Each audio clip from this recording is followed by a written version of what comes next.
Carol deu spoiler, né? Mas tudo bem. Boa noite. Obrigada a cada um que está aqui hoje, especialmente a Cris, a Érica, ao Plínio, que fizeram esse convite, a Carol, que fez essa introdução. Alguns rostos eu já conheço, fico muito feliz de estarem aqui. Algumas palestrantes eu já conheço, né? Talvez por ser uma cliente das inúmeras, num lugar tão aconchegante. Sou muito grata por você ter colocado esse mais um espaço aconchegante para a gente em Curitiba. Obrigada, Clemilton.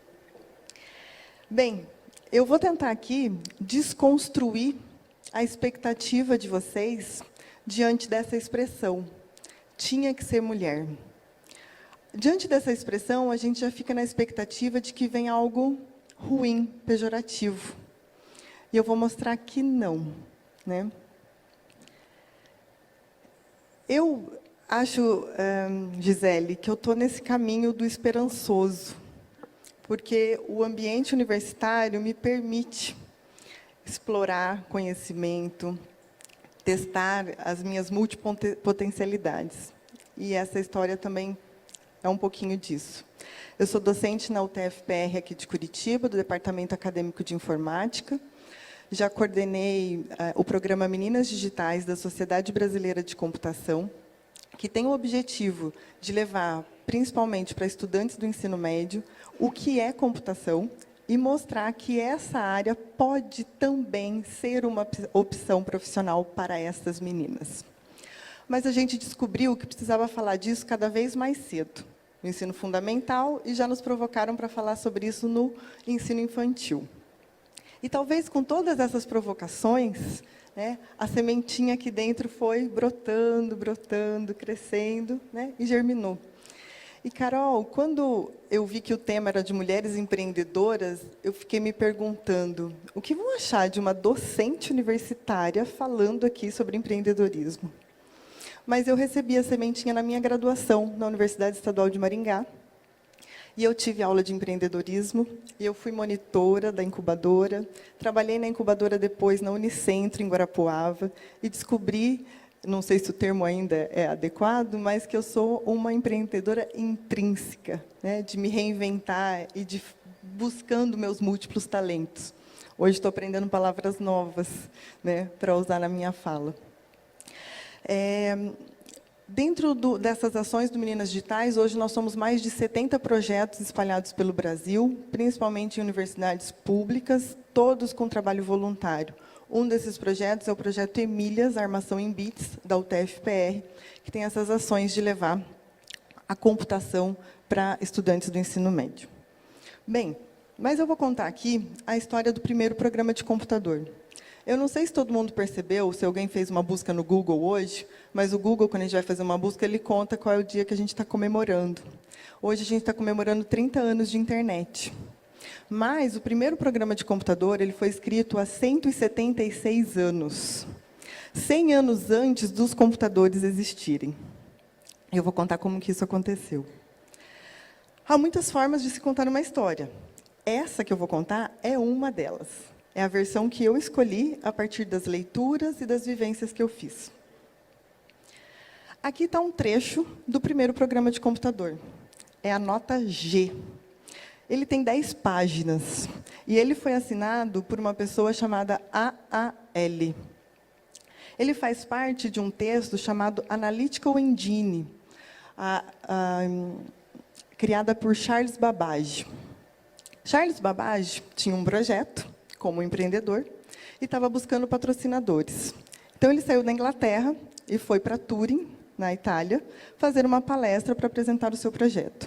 Ele não conseguiu um patrocinador, mas um engenheiro que estava na palestra achou muito interessante, escreveu um texto um engenheiro italiano escreveu um texto em francês sobre a máquina analítica.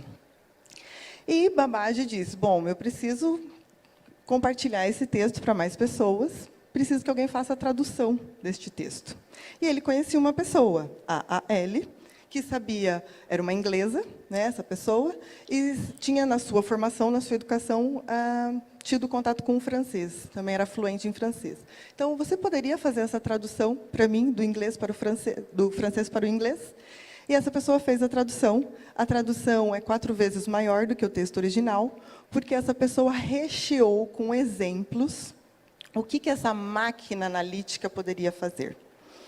E essa pessoa, nos primeiros parágrafos, ela diz que essa máquina poderia fazer qualquer coisa que nós, seres humanos, soubéssemos dizer para ela fazer. Então, computação nada mais é do que comunicação. Eu preciso me comunicar, e quando eu estou programando, eu preciso contar para a máquina o que eu quero. Tenho inúmeras linguagens para usar, talvez mais do que os idiomas que existem no mundo. E essa é a riqueza de como eu vou traduzir as minhas ideias nessa linguagem que eu escolhi. Então, fica esse convite. E a AL identificou que, além de cálculos matemáticos, que era o que o Charles Babbage identificava como potencial dessa máquina analítica, além de cálculos matemáticos, essa máquina poderia processar imagens, música. A AL viu poesia na computação, que ela nem sabia que se chamava computação. Ela viu poesia nessa máquina analítica. E por que isso? A AL, porque era uma mulher, e em 1843, ela não poderia assumir aquela produção como mulher. As mulheres tinham potencial, mas não tinham voz. Ou tinham voz, mas através das suas iniciais. Há várias formas da gente silenciar as mulheres. E eu aprendi uma perspectiva muito interessante. Qual é o nome de vocês? Vocês carregam o sobrenome do pai ou o sobrenome da mãe? Da avó materna ou da avó paterna? Do avô materno ou do avô paterno? Do marido? A AL nasceu Augusta Ada Gordon. Depois se tornou Augusta Ada Byron, porque ela é filha do Lord Byron, um poeta inglês do período romântico, muito conhecido. Então, ela é muito conhecida como a filha de Lord Byron. Quando ela se casou, ela virou Augusta Ada King. Quando seu marido se tornou o conde de Lovelace, ela se tornou Ada Lovelace, a condessa de Lovelace. E é esse nome que ela carrega, o nome do marido, ou do título do marido. E eu vou contar aqui a história a partir de 2 outras mulheres que ela não carregou o nome. Ada Lovelace nasceu em 1815, faleceu em 1852, aos 36 anos, vítima de câncer. Jovem como o pai, com a mesma doença da mãe. Ada Lovelace sempre foi a combinação dos dois, embora nunca tenha convivido com seu pai. Seus pais se separaram quando ela tinha meses de idade. E a mãe, Lady Byron, ou Anne Isabel Milbank, muito preocupada com que o perfil poético e boêmio do seu marido, ou do seu ex-marido, pudesse influenciar a sua filha, exigiu que ela tivesse uma educação rigorosa, que envolvia diversas disciplinas, matemática, física, biologia, francês, mas nada, absolutamente nada de poesia. Nada que pudesse estimular a imaginação de Ada Lovelace. Mas a genética é muito mais forte. E a poesia sempre esteve presente na Ada Lovelace. Mas foi todo o rigor que a sua mãe impôs que fez com que ela tivesse a oportunidade de conhecer Charles Babbage numa festa, porque era assim que os intelectuais interagiam. Então, não tenham medo de festas. Nas festas podemos encontrar grandes amigos e, a partir dessas amizades, construir grandes projetos, realizar grandes projetos. E foi a partir, então, dessa educação que ela conheceu Charles Babbage, sabia inglês, sabia francês e sabia muito de matemática. E, consequentemente, pôde, então, escrever algo que hoje é considerado por muitas pessoas o primeiro programa de computador. Mas ela não fez isso sozinha. E aí, Fernando, eu lembrei muito, quando você falou, que assim como você, a Ada também teve duas mulheres importantes na vida dela, a mãe e a tutora, Mary Somerville. Assim como você teve sua mãe e a Judith. E a Mary Somerville, ao contrário de Ada, não foi incentivada na sua infância a estudar matemática. O pai, um dia, disse que algo precisava ser feito, porque logo ela ia ser presa numa camisa de forças, porque ela acendia velas à noite para estudar. Ela estudou sozinha a matemática, e o termo cientista, uma das versões da história diz, foi criado para representá-la, para mostrar a sua multiplicidade, porque até então o termo usado para cientista estava diretamente relacionado a homens. E cientista seria uma palavra usada para ela, não que tivesse a intenção de ser uma palavra neutra. Mary Somerville, então, foi uma das tutoras de Ada Lovelace, e, a partir disso, então, também contribuiu para a possibilidade desse primeiro programa de computador do mundo. E aí entra a Silvia Amélia, que é a Silvia Amélia Bin, mas, resgatando as mulheres da minha vida, eu também sou Toassa, da minha avó materna, eu também sou Zamberlan, Toassa da minha avó paterna, Zamberlan da minha avó materna e Pivato do meu avô paterno e da minha mãe. E a gente vai desconstruindo os nomes e vai tirando os nossos sobrenomes. Então, fazendo honra às mulheres, eu coloco aqui os sobrenomes de todas elas.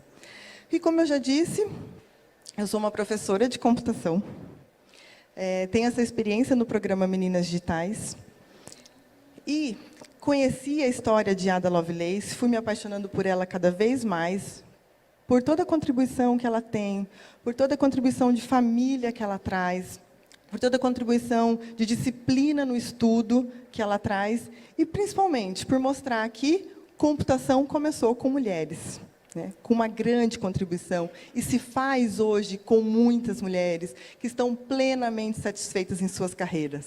Computação também é lugar de mulher. E eu, um dia, com essas ideias, quero falar sobre Ada Lovelace, encontrei Chiara Cabral, uma designer que fazia especialização na UTFPR